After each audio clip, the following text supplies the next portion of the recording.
Salam Bapak Ibu Guru yang hebat. Perkenalkan, nama saya Muhammad Mukhlis, CGP Angkatan 11, kelas 280B. Pada kesempatan kali ini saya akan membahas koneksi antar materi, yaitu kesimpulan dan refleksi modul 1.1.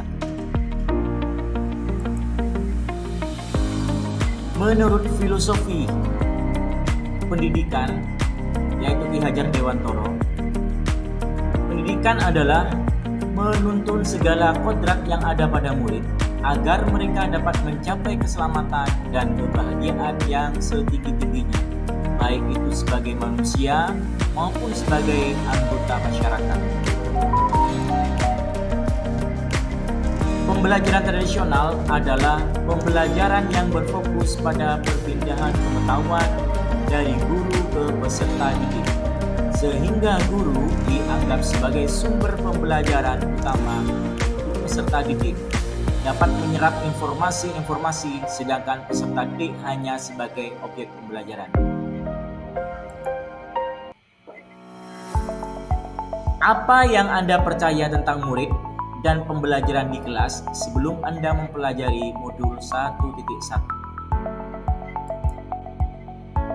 Saya selalu berfokus terhadap akademis dan teknis sesuai dengan yang tercantum pada tujuan kurikulum, tanpa melihat hal-hal lain seperti kemampuan, kesiapan, dan minat peserta didik, sehingga pembelajaran banyak bertumpu pada metode teacher-centered learning.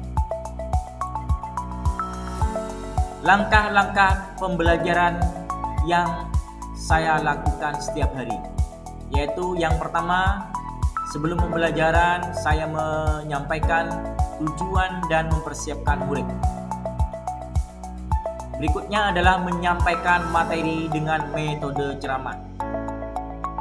Langkah berikutnya adalah mengecek pemahaman siswa dan memberikan umpan balik. Langkah selanjutnya mengadakan evaluasi dalam bentuk tulis. Kemudian mengadakan penilaian atau asesmen.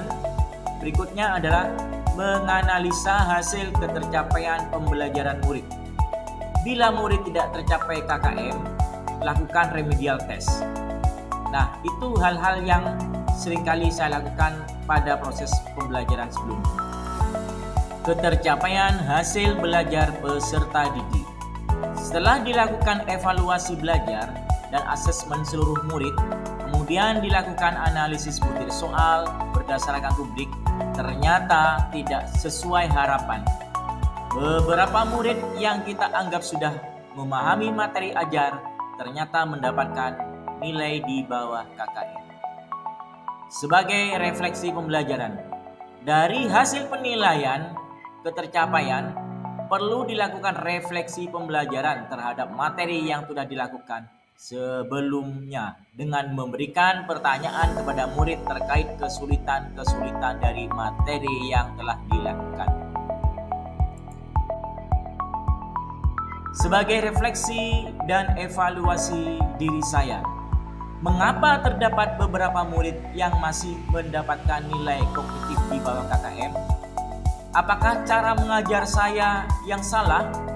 Apakah terlalu idealis dan memaksakan kehendak? Apakah cara mengajar saya tidak sesuai dengan harapan murid dan terlalu monoton? Apakah saya kurang memahami dan kurang memberi kesempatan kepada murid untuk memilih gaya belajar yang disukai?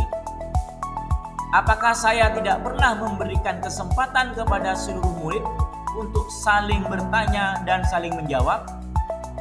Apakah saya kurang memahami karakter masing-masing murid dan menganggap mereka memiliki kemampuan atau kecerdasan yang sama tanpa memikirkan latar belakang kemampuan mereka yang berbeda-beda? Apakah saya salah dalam memilih metode dan strategi mengajar? Apakah saya terlalu fokus pada kemampuan kognitif sehingga mengenyampingkan kemampuan psikomotor dan afektif murid? Apakah saya kurang memberikan motivasi dan apresiasi terhadap apa yang saya lakukan dalam pembelajaran? Kesalahan-kesalahan saya dalam mendidik murid. Siswa mendapatkan nilai di bawah KKM, penyebabnya adalah dikarenakan saya mengajar tidak menggunakan sistem AMOM. Berikutnya, idealis atau monoton dalam mengajar. Cara mengajar saya tidak memperhatikan prinsip-prinsip mengajar dan cenderung pembelajarannya masih berpihak pada guru, bukan berpihak pada murid, sehingga pembentukan nilai kognitif, psikomotor, dan afektif tidak tercapai. Yang ketiga, mengabaikan gaya belajar siswa. Saya mengajar selalu menggunakan metode ceramah, tidak memperhatikan gaya belajar murid, di mana bermain adalah kodrat anak, maka perlu adanya pembelajaran yang inovatif dan menyenangkan atau pembelajaran yang disertai dengan permainan sehingga tercipta pembelajaran yang berpihak pada murid. Yang keempat, mengabaikan siswa saling bertanya, menjawab, dan berpendapat. Karena metode mengajar saya selalu menggunakan ceramah, maka saya jarang memberikan kesempatan murid untuk saling bertanya, menjawab, dan berpendapat atau pembelajaran kolaboratif dan bertentangan dengan mendidik anak sesuai kodrat dan zamannya. Karena saat ini murid diharapkan mampu berekspresi sesuai kodrat kemampuannya serta mengikuti perkembangan zamannya sehingga anak memiliki kebebasan dalam berpikir yang sesuai dengan konsep merdeka belajar. Yang kelima, menganggap siswa memiliki karakter dan kemampuan yang sama. Pada saat saya mengajar, saya menganggap setiap murid memiliki karakter dan kemampuan yang sama, walaupun mereka memiliki latar belakang yang berbeda, sehingga bertentangan dengan azas Tricentra. Di dalam hidupnya anak-anak ada 3 tempat pergaulan yang menjadi pusat pendidikan yang amat terpenting baginya, yaitu alam keluarga, alam perguruan, dan alam masyarakat yang akan membentuk karakter dan kemampuan yang berbeda-beda sehingga perlu diterapkan pembelajaran berdiferensiasi. Yang keenam, menggunakan metode ceramah dalam mendidik murid yang selalu berpihak pada guru. Pada setiap pengajaran, saya selalu menerapkan metode ceramah yang selalu berfokus kepada ketercapaian materi dengan tidak melihat kemampuan masing-masing murid dalam menerima materi ajar, di mana murid yang tidak memahami atau kurang memahami akan terabaikan sehingga bertentangan dengan azas mendidik berhamba pada anak. Hal tersebut berbeda dengan sistem pembelajaran yang berpihak pada murid. Murid akan terlibat langsung dalam proses pembelajaran dan hal tersebut akan mempengaruhi pola pikir murid karena mereka diberikan kesempatan untuk beraktivitas dalam belajar dan hal tersebut akan menuntun murid pada kodrat alamnya. Pembelajaran hanya berfokus pada kemampuan kognitif. Pembelajaran yang saya terapkan di kelas hanya menekankan kemampuan berpikir saja dan hampir mengabaikan aspek psikomotor dan afektif, sehingga pembelajaran yang saya terapkan tidak berasaskan holistik, di mana peserta didik dibentuk menjadi insan yang berkembang secara utuh, yang meliputi rasio olah rasa, olah jiwa, olahraga, yang mana pembelajaran berpihak pada murid dalam suasana penuh keterbukaan, penuh kebebasan, dan menyenangkan dalam suasana penuh keterbukaan, penuh kebebasan, dan menyenangkan. Yang terakhir, kurangnya memberi perhatian dalam bentuk motivasi dan apresiasi pada murid. Dalam pembelajaran, jarang sekali saya memberikan motivasi yang bagi murid yang mengalami penurunan dalam belajar. Dan jarang pula memberikan apresiasi bagi murid yang mengalami kemajuan dalam pembelajarannya. sehingga bertolak belakang dengan pemikiran Ki Hajar Dewantara, yaitu proses memanusiakan manusia sehingga harus memerdekakan manusia dan segala aspek kehidupan baik secara fisik, mental, jasmani, dan rohani.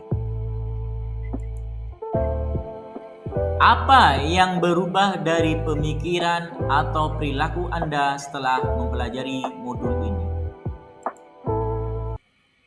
Setelah saya mempelajari dan memahami secara seksama pemikiran Ki Hajar Dewantara, ternyata pembelajaran yang saya terapkan sebelumnya tidak sejalan dengan cita-cita atau pemikiran Ki Hajar Dewantara, yaitu pembelajaran yang berpihak pada siswa, yang bertujuan untuk menuntut kodrat alamnya guna mencapai keselamatan dan kebahagiaan yang setinggi-tingginya.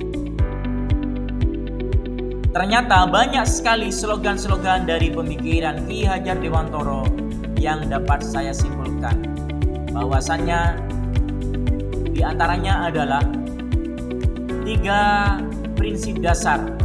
Yang pertama, Ingarso Sungtulodo, yang artinya di depan memberikan teladan. Ingmadyo Manguntarso, yang artinya di tengah membangun kehendak atau niat. Yang ketiga, Tutpuri Handayani, yang artinya dari belakang memberikan dorongan. Pendidikan karakter meliputi olah hati atau etika, olah pikir atau literasi, olah karsa atau estetika, dan olahraga atau kinestetik. Hakikat pendidikan: usaha memasukkan nilai-nilai budaya ke dalam diri anak sehingga membentuknya menjadi manusia yang utuh baik jiwa dan rohaninya. Pendidikan yang berpihak pada siswa diantaranya adalah memiliki sistem Among, kodrat alam dan zamannya, Trikon, Tri pusat pendidikan, berhamba pada anak, budi pekerti, bermain adalah kodrat anak. Dalam mendidik murid, selayaknya saya harus 1. Menumbuh kembangkan kodrat alam yang meliputi kejujuran, ketulusan, tanggung jawab, dan lain-lain dalam menghadapi keadaan dan tantangan zaman dalam waktu tertentu. Yang kedua, pendidikan harus dilaksanakan secara berkesinambungan. Pendidikan diambil dari berbagai sumber, tidak lepas dari kepribadian bangsa. Yang ketiga, 3 tempat yang dapat dijadikan pendidikan anak, yaitu keluarga, sekolah, dan masyarakat. Yang keempat, dalam prosesnya, pendidikan harus berfokus pada kebutuhan dan kepentingan anak. Yang kelima, pendidikan harus menanamkan nilai-nilai budi pekerti. Yang keenam, guru harus bisa memahami cara berpikir siswa, yaitu memasukkan permainan ke dalam pembelajaran anak-anak, karena bermain adalah kodrat anak. Apa yang dapat segera Anda terapkan lebih baik agar kelas Anda mencerminkan pemikiran Ki Hajar Dewantara?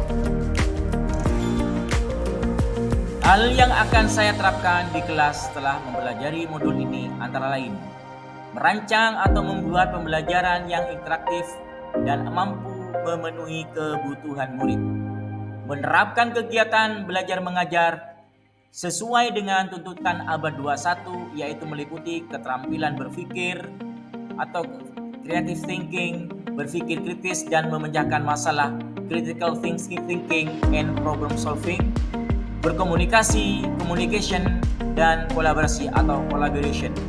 Tidak memaksakan anak untuk hanya menghafal materi, tapi menuntut anak untuk menemukan sendiri pengetahuannya dengan menerapkan pembelajaran discovery learning, sehingga anak menjadi lebih paham karena berdasarkan pengalamannya sendiri. Melakukan pembelajaran tidak hanya di dalam kelas, tapi juga di luar kelas. Hal ini untuk membangun karakter siswa untuk dapat menghargai kebudayaan lokal. Memberikan teladan yang baik, senantiasa memberikan semangat dan motivasi serta mendorong mereka untuk meraih cita-cita. Baik, itulah tadi pemaparan dari saya terkait koneksi materi tentang refleksi dan kesimpulan terhadap pemikiran Ki Hajar Dewantoro. Terima kasih, semoga bermanfaat. Salam sukses.